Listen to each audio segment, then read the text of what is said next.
Bonjour à tous et bienvenue sur ma chaîne Crypto Tao Analyse. On va parler aujourd'hui en termes d'analyse technique suite aux figures de marché qu'on a vues précédemment. Je vais vous parler des Fibonacci, l'utilisation de l'outil de Fibonacci.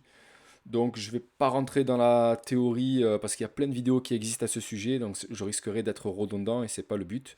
Je vais plutôt être pragmatique sur cette vidéo et plutôt vous inviter à regarder comment utiliser l'outil. Donc, en fait, qu'est-ce qu'il permet? Il permet d'identifier des zones de support et de résistance, des cassures de tendance, et ça va être un outil complémentaire, ça va être un outil d'aide à la décision pour savoir si une tendance ou un mouvement de marché a mis fin ou risque de démarrer.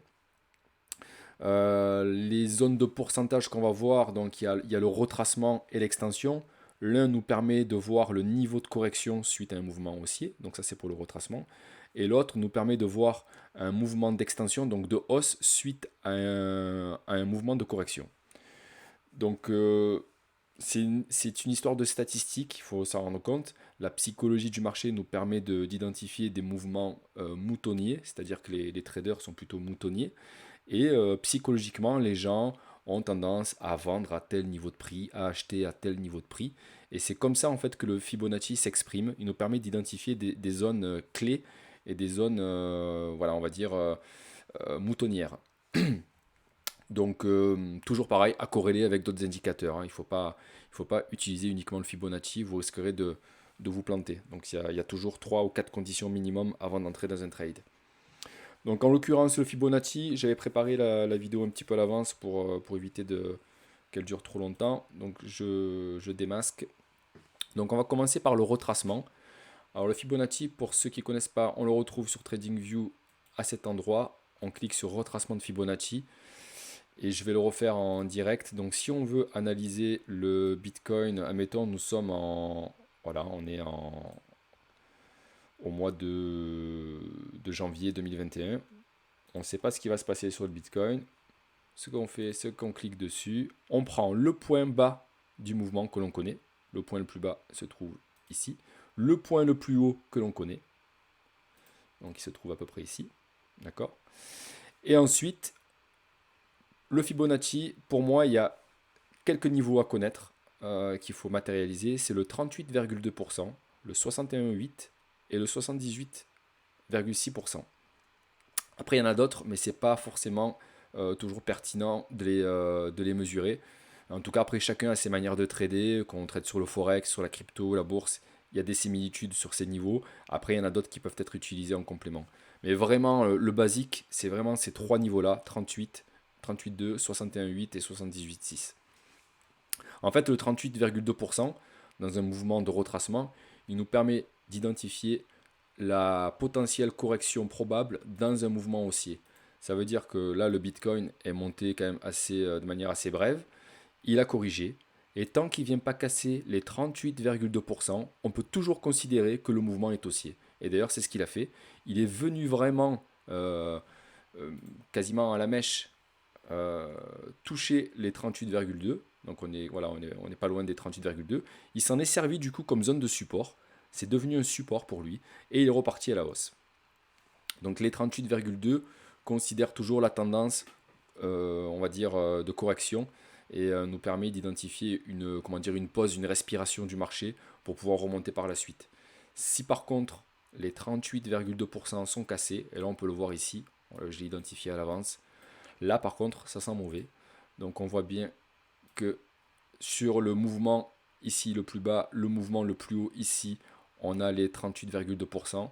Dès qu'ils sont passés, on voit que le cours a baissé de manière assez significative. Donc voilà à quoi sert le mouvement de retracement pour les 38,2. Ensuite, il y a ces deux autres niveaux, 61,8 et 78,6. C'est une zone qu'il faut aussi garder en mémoire, qui est très utile. C'est, on va dire, la zone dite d'accumulation. C'est-à-dire que quand le marché va corriger, s'il atteint ces niveaux de prix, ça va être une zone intéressante pour les investisseurs pour racheter de l'actif. Alors on n'est pas à la virgule près, mais en tout cas c'est une zone qu'il faut considérer. Et d'ailleurs, qu'est-ce qui s'est passé quand le marché a corrigé? En fait, il est venu entre les 61,8 et ouais, un peu plus bas que le 78,6. Donc tout ce qui est plus bas que 78, c'est toujours plus intéressant, évidemment. Il vaut mieux acheter le Bitcoin à ce prix-là qu'à ce prix-là. En tout cas, on voit bien que au niveau des 61,8%, à un moment donné, ça a fait résistance.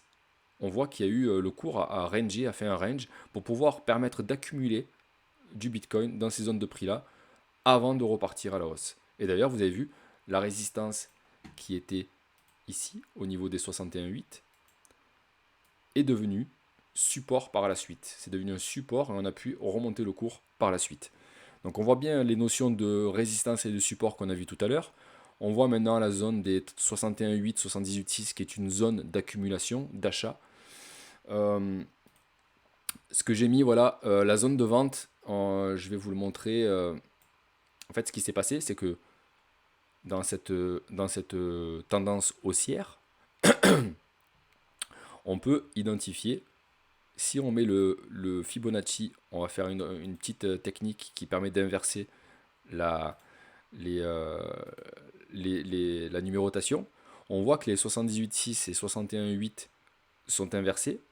Donc, en fait, à ces niveaux-là, ici, entre ici et ici, on a une zone dite de vente, hein, de prise de profit. Et c'est à ces niveaux de prix que ceux qui veulent, justement, les investisseurs qui veulent partir, sortir du marché, exercer une pression vendeuse, ils le feront dans ces zones de prix-là. Et d'ailleurs, c'est pour ça que le Bitcoin est resté dans ces niveaux de prix-là, parce qu'il y a eu une pression vendeuse extrêmement forte qui a créé une résistance au-dessus. Donc c'est toujours pareil, les petits, en général, le Bitcoin, quand tout le monde voulait acheter du Bitcoin, enfin pour le grand public, on va dire, c'était dans ces niveaux de prix-là, hein. Quand on a vu qu'il avait fait son précédent plus haut, il a corrigé, il est remonté, tout le monde croyait qu'ils allaient devenir riches en achetant du Bitcoin à 48 000 ou à 50 000. Et qu'est-ce qui s'est passé? Les gros ont distribué, ils ont vendu leurs actifs, et ça a créé cette espèce de range avec résistance, et c'est une zone de profit pour ceux qui ont investi dans leur phase d'accumulation. Et pour mémoire, leur phase d'accumulation, elle était plutôt par là. Voilà. Donc eux, ils achètent ici, ils revendent plus haut. Et puis les petits achètent ici, et puis vous allez voir qu'ils vont revendre plus bas. Donc le marché se fait toujours piéger de cette manière. Donc voilà, donc les niveaux de prix importants. Je vais vous montrer actuellement sur le Bitcoin comment utiliser le Fibonacci. On prend le point le plus bas de la tendance du range. On va cliquer ici. Je mets l'aimant pour être sûr d'obtenir le point le plus bas. Je mets le point le plus haut. Ok. Alors si on le prend dans ce sens, ici, ça détermine une zone de profit pour ceux qui sont rentrés à ces niveaux-là. C'est-à-dire que potentiellement, c'est ici que les gens vendront. Ce qui pourrait former d'ailleurs la deuxième épaule de la tête-épaule. Ok. Donc là, c'est une zone qu'il faudra considérer. D'ailleurs, je crois que j'en parlais sur la vidéo de l'analyse technique où je disais que c'est quand même une zone de profit à prendre. C'est pas anodin, c'est parce que dans ce mouvement de marché, la zone de distribution, la zone de vente, elle se situe ici entre les 78,6 et les 61,8. Par contre, pour celui qui voulait investir, on fait un reverse. On va inverser le Fibonacci. Et c'est ici que les gros accumulent entre les 61,8 et les 78,6 dans la zone que j'ai identifiée ici, zone d'accumulation. Les petits vendent à perte. Ici, les gens ont craqué hein, quand ils ont vu le cours chuter. J'ai enlevé les mains. Hop. Quand le cours a chuté, les petits entre guillemets ont craqué et ont vendu à ces niveaux de prix-là, à perte, parce que justement ils avaient acheté quelque part par ici ou quelque part par là. Donc qu'est-ce qu'ils ont fait? Le cours a chuté, ils ont craqué, ils ont vendu. Et ici, les gros accumulent tranquillement à des zones de prix intéressantes avant une prochaine montée du cours. Donc voilà un petit peu, alors ça je rentre on va dire gentiment dans la psychologie du marché également, ça fait un peu la transition sur la prochaine vidéo dédiée à la psychologie du marché. Et vous voyez bien qu'en utilisant le Fibonacci, avec certaines zones de profit et des zones d'accumulation, avec des zones de pause, on va dire la zone de pause du marché, on peut déjà estimer des zones intéressantes, voilà, considérant j'achète ici, je revends là. Potentiellement, la zone d'achat sera dans ces zones de prix-là. Potentiellement, la zone de vente sera dans ces prix-là. Donc voilà, c'est un outil à utiliser en complément d'autres indicateurs. Et il est très intéressant de l'utiliser. Ça donne vraiment, enfin, il y a une puissance pour rationaliser le cours quand on voit que le prix monte depuis trop longtemps, où on commence à perdre un petit peu la tête, parce que l'euphorie vient, hein, en termes de psychologie, quand une personne a acheté du Bitcoin aux 10 000 dollars et qui se retrouve à 56 000, pour peu qu'il ait un capital significatif, ça peut faire mal à la tête. Et c'est toujours un bon moment pour, se, pour dire, voilà, bon, ben, là, je suis ici, on en est là, ok. Tant que le cours n'est pas en dessous de ce prix-là, je peux considérer que le marché est toujours haussier. Ok. Donc, je vais vous montrer sur d'autres cryptos, on voit le même exercice, ça peut être fait. Et je vais le faire plutôt sur la partie extension. Je pense que pour le retracement, c'est suffisant. Dites-moi en commentaire si vous voulez que j'approfondisse un petit peu plus. Si vous voulez que je rentre plus dans le détail ou que je ralentisse à certains endroits. L'extension maintenant, c'est suite, justement, on va dire, à une correction de marché. Donc là, le cours a monté, il a corrigé. Là, on a une zone d'accumulation avant le prochain pump, la prochaine montée haussière. On peut utiliser le Fibonacci en extension pour déterminer des zones de profit. Donc comment on fait? Donc là, par contre, on ne va pas utiliser le retracement, mais on va utiliser la prolongation. Voilà, prolongation de Fibonacci selon la tendance. On clique dessus. On prend le point le plus bas du mouvement. Alors je vais mettre l'aimant. Hop, il est à peu près là. On prend le point le plus haut. Alors je ne considère pas cette mèche, elle est trop importante, c'est un problème de liquidité. Et une fois que j'ai pris le point le plus haut, je redescends au point le plus bas. Et là, on voit une série de chiffres. Pour la partie extension de Fibonacci, il y a des niveaux à garder. Donc, vous verrez que Fibonacci, ça, voilà, la particularité, si vous vous rappelez du retracement, où c'était 61,8%. Là, on a des niveaux d'extension, ça veut dire 2,618, donc c'est 261,8% d'extension par rapport au mouvement. Mais on retrouve toujours le chiffre de 61,8. 1,618. Alors lui, 1,27, c'est aussi un, un chiffre à considérer, mais on ne va pas en parler dans cette vidéo. Mais par contre, voilà, le chiffre à retenir pour les extensions, ça sera les 61,8 et enfin, on va dire les niveaux classiques, les chiffres ronds. Voilà. 1,61,8, 2, 2,61,8, 3, 3,61,8, 4, etc. pour déterminer des mouvements. Et d'ailleurs, pour Shiba, la personne qui était rentrée ici en zone d'accumulation, qui achetait du Shiba dans ces zones de prix-là, la manière qu'il avait de déterminer une potentielle sortie, c'est-à-dire une potentielle prise de bénéfice, ça aurait été justement d'instaurer ce Fibonacci. Et on va dire, dans un marché qui est très haussier, comme la crypto, quand on a une alt season, un bull market, on peut très facilement considérer que la zone des 1,61,8 sera passée. Donc la première zone de profit, elle est toujours entre les 1,61,8 et les 200%. Voilà, ici. Ici, vous pouvez considérer une zone de profit. Et ça peut aller jusqu'à 2,61,8 facilement. D'ailleurs, on voit qu'on y est pratiquement arrivé. Ça a formé une résistance. Le cours a corrigé, mais on voit bien qu'ici, il y a eu une belle prise de profit. On a tapé sur la résistance et ensuite on est venu corriger. Et d'ailleurs, quand on est venu corriger, on va regarder ça ensemble. On est en train de corriger, d'ailleurs, c'est pas terminé, mais on va voir sur le retracement si on prend le point le plus bas avec l'aimant, le point le plus haut. Hop, je vais remettre parce que le point le plus bas, c'était pas exactement celui-là. Voilà. On se rappelle des retracements 61,8, 78,6 entre ces deux bornes. Ici, c'est des bons prix d'achat. Voilà. Et d'ailleurs, actuellement, le marché est en train de commencer un range. Voilà, là, la résistance est là. On commence à faire un petit peu support. On risque de rester un petit moment en attendant la cassure et puis peut-être une nouvelle tendance haussière. Donc ici, en ce moment,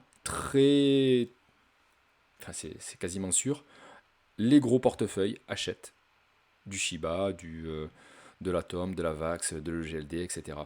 Toutes ces zones de prix là sont hyper intéressantes. Alors après, les zones de prix en dessous de 78,6 sont hyper intéressantes, hein, d'autant plus.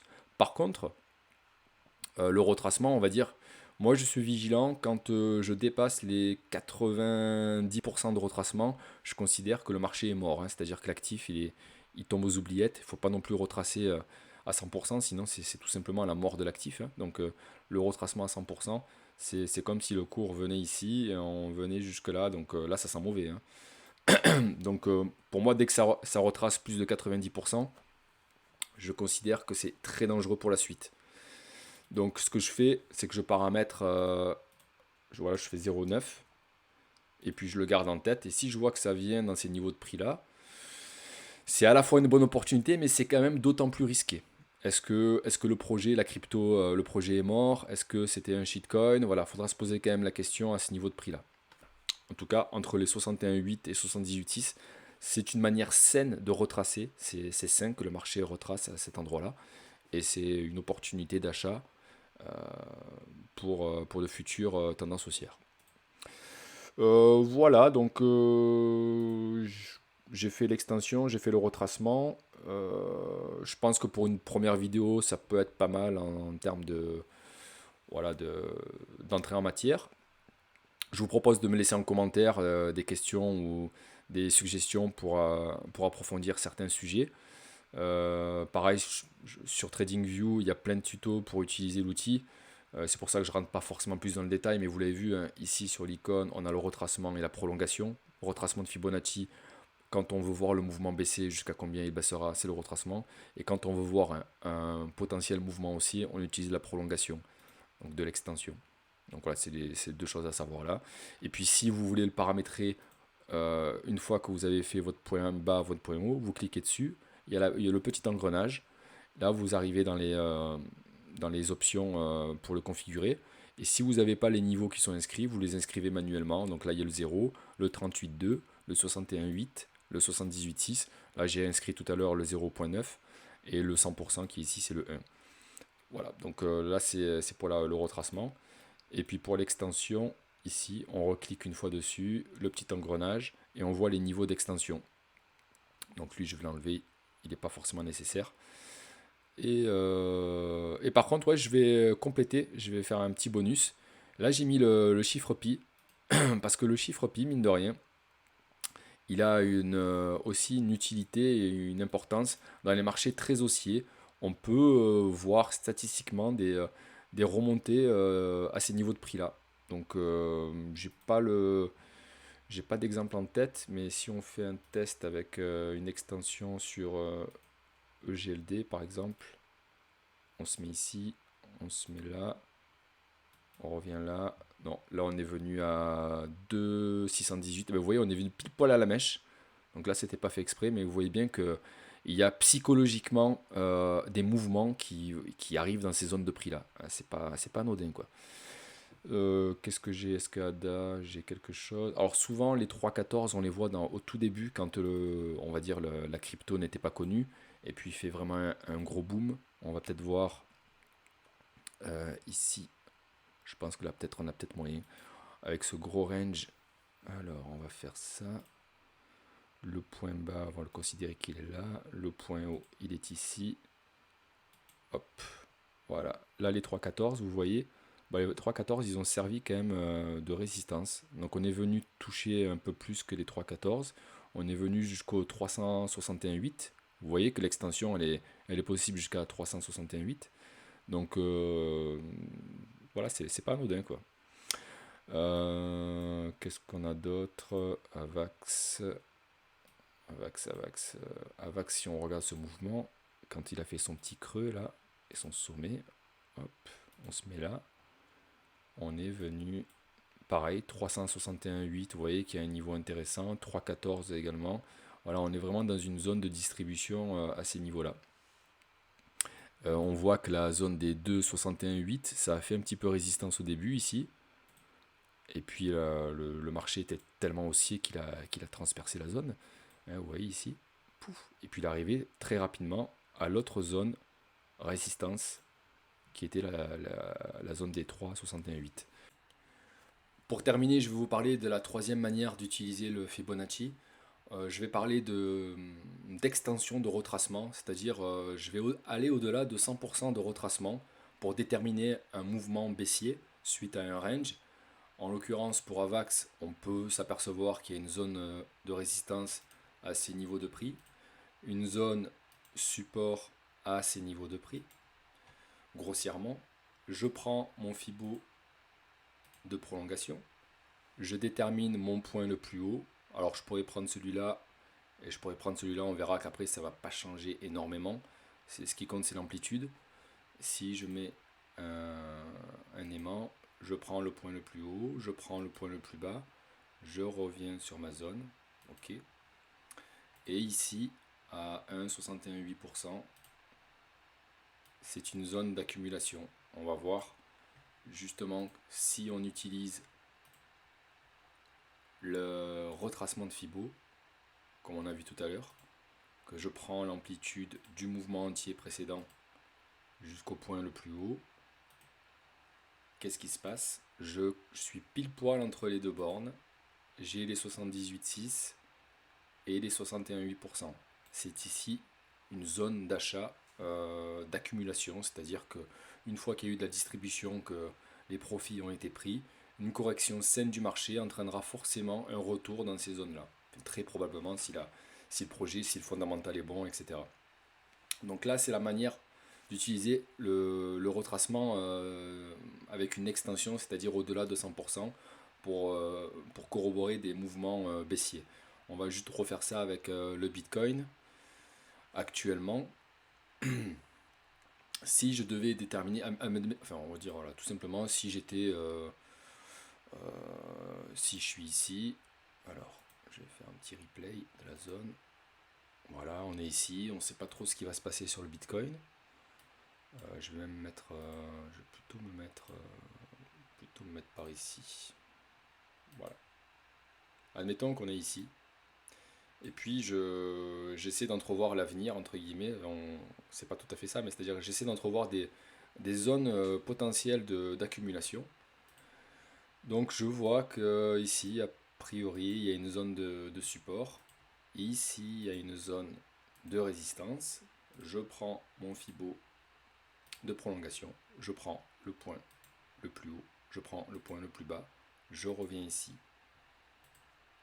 Et ce qui se passe, c'est qu'on détermine le 1,61,8. Vous avez vu, il est pile poil sur ma zone de résistance.